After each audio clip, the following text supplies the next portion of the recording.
الحمدللہ وحدہ والصلاة والسلام علی من لا نبی بعد اعوذ باللہ من الشیطان الرجیم بسم اللہ الرحمن الرحیم رب اشرح لی صدری ویسر لی امری واحلل عقدۃ من لسانی یفقہوا قولی۔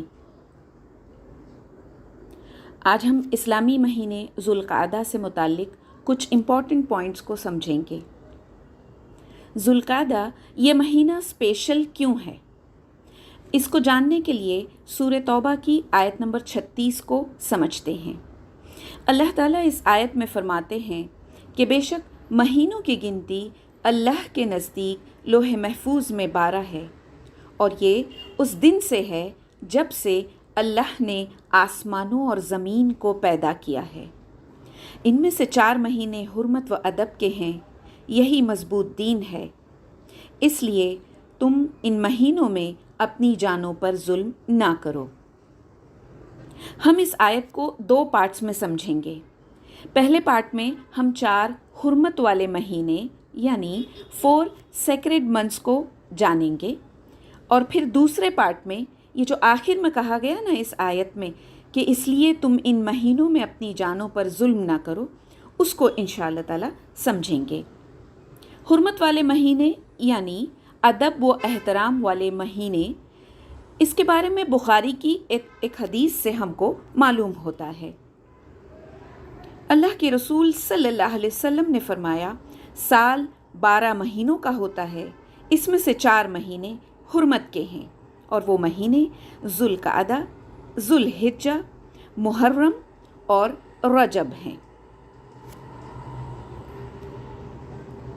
اسلامک منتھ اگر آپ دیکھیں تو یہ اسلامی کیلنڈر آپ کے سامنے آپ کو دکھ رہا ہے، اور اسلامی 12 مہینے جو سیکوینس کے حساب سے کیسے ہیں آپ دیکھیں۔ پہلا مہینہ ہے محرم، پھر دوسرا مہینہ صفر، پھر ربیع الاول، پھر ربیع الثانی، پھر جمادی الاولیٰ، پھر جمادی الثانی، پھر رجب، شعبان، رمضان، شوال، ذوالقعدہ، اور آخر میں ذوالحجہ۔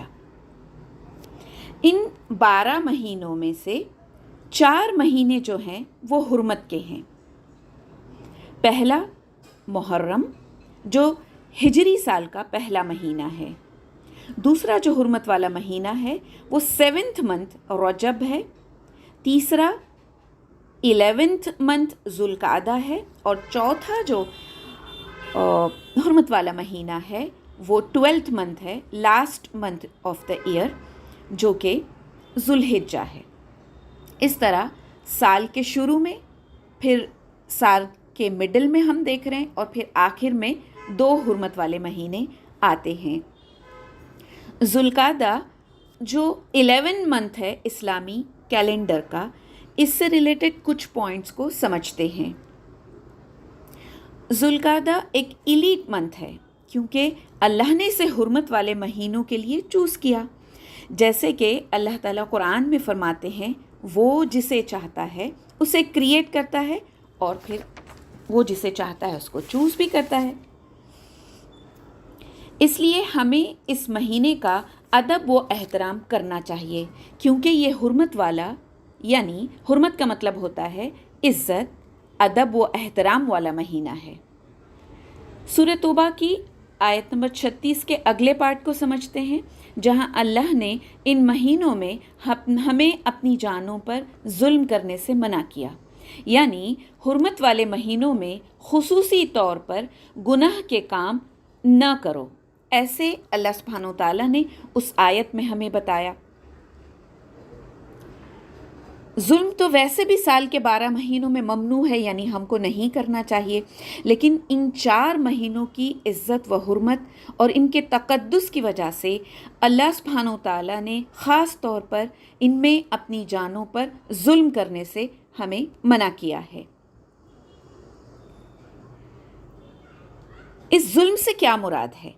اللہ کا فرمان ہے، سورہ بقرہ آیت نمبر 217 ہے، لوگ آپ سے یعنی رسول اللہ صلی اللہ علیہ وسلم سے حرمت والے مہینوں میں لڑائی سے متعلق سوال کرتے ہیں، آپ کہہ دیجئے کہ اس میں لڑائی کرنا بڑا گناہ ہے۔ اللہ سبحانہ تعالیٰ نے اس آیت میں کبیرہ گناہ بتایا ہے، تو اس لیے ہمیں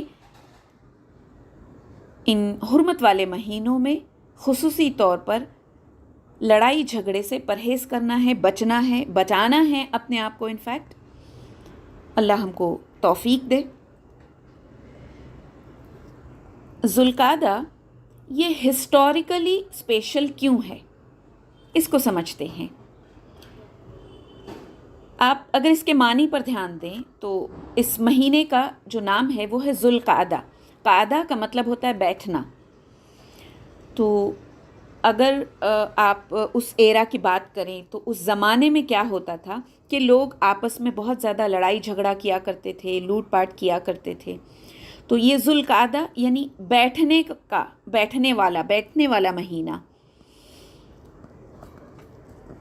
حافظ ابن کثیر کہتے ہیں کہ حکمت یہ ہے کہ ذوالقعدہ جو اگر آپ دیکھیں حرمت والے مہینوں میں ذوالقعدہ، ذوالحجہ اور پھر سال کا پہلا مہینہ محرم، یہ 3 لگاتار جو مہینے آ رہے ہیں حرمت والے، تو وہ اس کی حکمت یہ بیان کرتے ہیں کہ ذوالقعدہ میں جو کہ حج والے مہینے سے پہلے آتا ہے، اس زمانے میں لوگ قتال بند کر دیا کرتے تھے، یعنی لڑائی کو بند کر دیا کرتے تھے، اور ذوالحجہ کے مہینے میں وہ حج ادا کیا کرتے تھے۔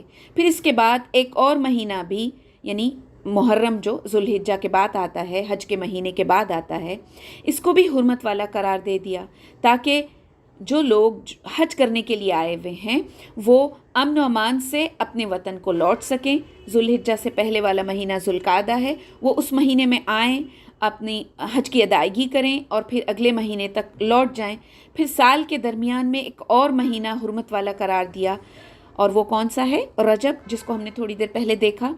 تو وہ حافظ ابن کثیر بتاتے ہیں کہ وہ جو بیچ والا مہینہ رجب ہے وہ حرمت والا قرار دیا تاکہ لوگ اس میں عمرہ اور زیارت بیت اللہ کے لیے امن سے آ جا سکیں، تو پیسفلی یہ جرنی ہو جائے۔ اس لیے جو ہے وہ یہ 4 مہینے وہ حافظ ابن کثیر جو ہے وہ بتاتے ہیں کہ اس وجہ سے ان 4 مہینوں کو حرمت والا اللہ سبحانہ تعالیٰ نے قرار دیا۔ حرمت والے مہینوں کی 3 مین کیریکٹرسٹکس جو ہم کو سمجھنی ہے۔ سب سے پہلی یہ کہ اللہ نے انہیں چن لیا ہے، اس لیے وہ اسپیشل ہیں ہمارے لیے۔ پھر دوسری کہ ان مہینوں میں لڑائی جھگڑے سے ہم نے بچنا ہے، تھوڑی دیر پہلے ہم نے اس کو سمجھا۔ پھر تیسرا، ہماری نیکیوں کا، اچھے اعمال کا ان مہینوں میں اجر و ثواب بڑھ جاتا ہے، اور برے اعمال کا گناہ بھی بڑھتا ہے۔ جیسے حافظ ابن کثیر رحمہ اللہ نے حضرت ابن عباس رضی اللہ سے نقل کیا ہے کہ اللہ تعالیٰ نے ظلم کو سال کے 12 مہینوں میں حرام قرار دیا ہے، پھر ان میں سے 4 مہینوں کو خاص کر دیا ہے کہ ظلم ان 4 مہینوں میں نہ کیا جائے، کیونکہ ان 4 مہینوں میں برائی اور نافرمانی کا گناہ زیادہ ہو جاتا ہے، اور نیکی اور عمل، جو صالح عمل، جو نیک عمل ہم کرتے ہیں، اس کا اجر و ثواب بڑھ جاتا ہے۔ اس لیے خاص طور پر ان مہینوں میں ہم کو برائیوں سے، گناہ کے کاموں سے، لڑائی جھگڑوں سے، اللہ کی نافرمانیوں سے بچنا چاہیے۔ تو ہم نے دیکھا کہ کیا نہیں کرنا چاہیے، لیکن یہاں ہم یہ بھی دیکھ رہے ہیں کہ جو نیکیاں ہماری ہیں ان کا ویٹ بھی بڑھ رہا ہے۔ تو چونکہ نیک اعمال کا اجر و ثواب اس مہینے میں بڑھ جاتا ہے، اس لیے خالص نیت کے ساتھ زیادہ سے زیادہ ہم نیک اعمال کی کوشش کریں۔ جیسے فرض نمازوں کو ہم وقت پر ادا کرنے کی کوشش کریں، فرض نمازوں کے ساتھ ساتھ ہم سنتوں اور نوافل کا اہتمام بھی کریں، صدقہ و خیرات کریں، قرآن کی تلاوت کریں، قرآن میں غور و تدبر کریں۔